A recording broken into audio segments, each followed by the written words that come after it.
Now we're ready to start round 7. And we start round 7 with a slip knot on the hook.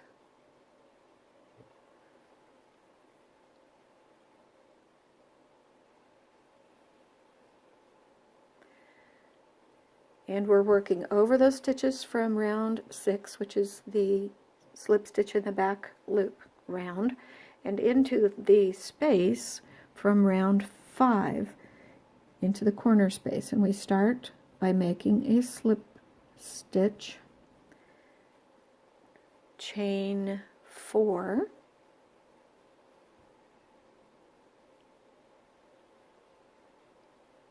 slip stitch in that same space, chain 4,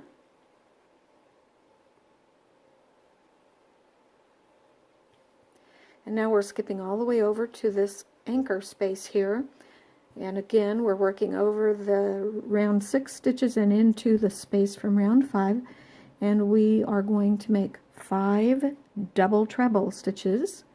And a double treble involves wrapping the yarn around 3 times. Insert the hook, and I am doing a yarn under.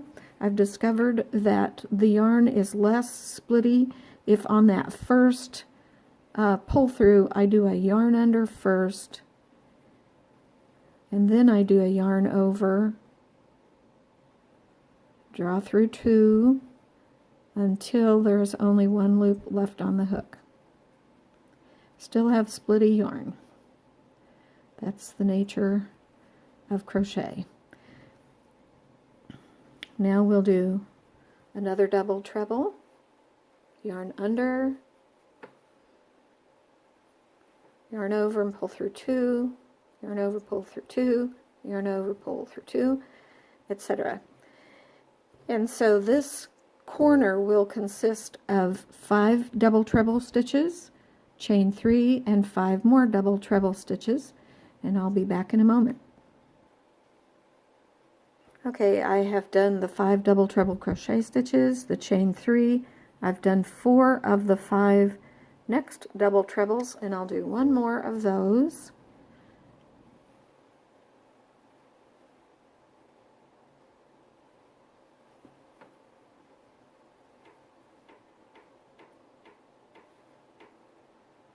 And then chain 4,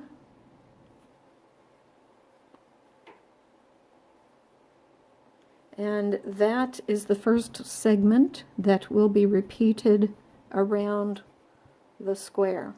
So the next stitch will be a slip stitch in, we'll skip all these stitches and we'll do a slip stitch into this chain 3 space.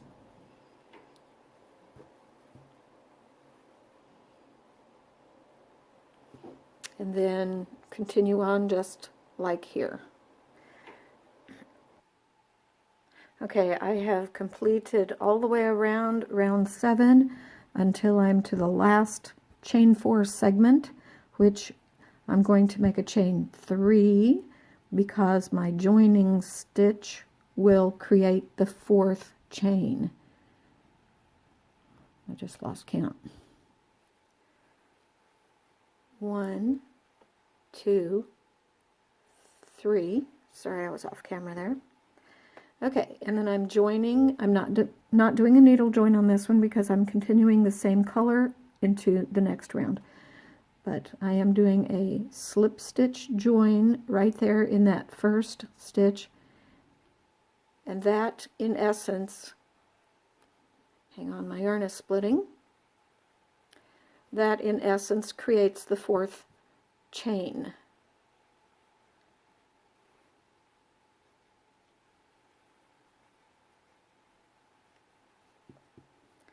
Okay.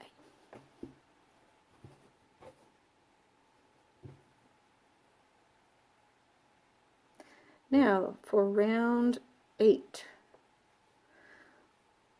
slip stitch into the next chain 4 space, chain 1, and that does count as a stitch, and then 3 more single crochet stitches in that same space, 2, 3.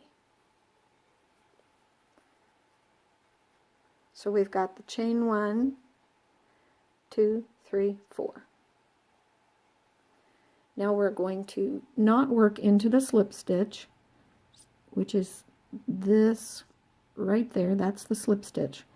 And we're going to do a single crochet in the back space, the back loop of the next chain, and the same thing in the next 3 chains.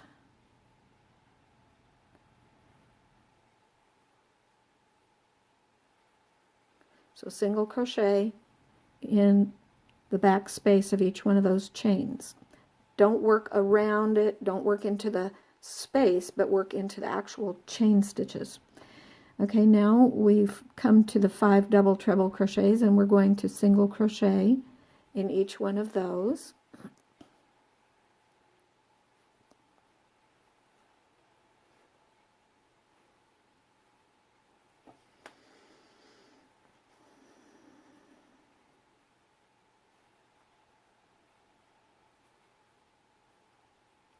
And now we're at the chain 3 corner, and we're going to work in that space, not in the stitches, but the space, 4 single crochet stitches.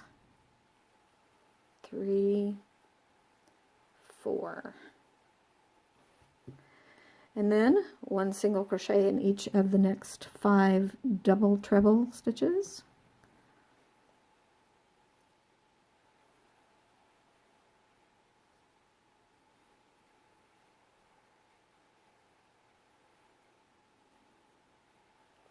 And now we have a chain 4 segment, working again into the stitches, not the space.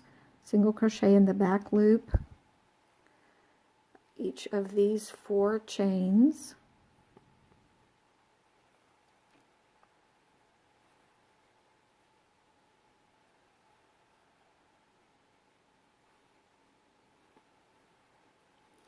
And now we've completed 1 segment.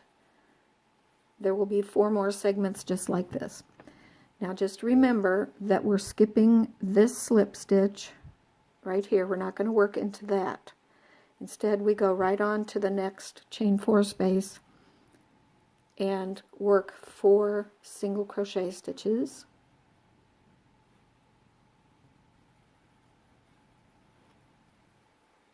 And once again, we skip this slip stitch. Don't work into that. But then continuing on as we did before, a single crochet in the back loop of these 4 chain stitches and continue on around. Alright, I have completed round 9, all except for the join. And we will join not into the chain 1, but we will join into the second single crochet. So I've snipped the yarn, I'm pulling the yarn out, threading it into a yarn needle,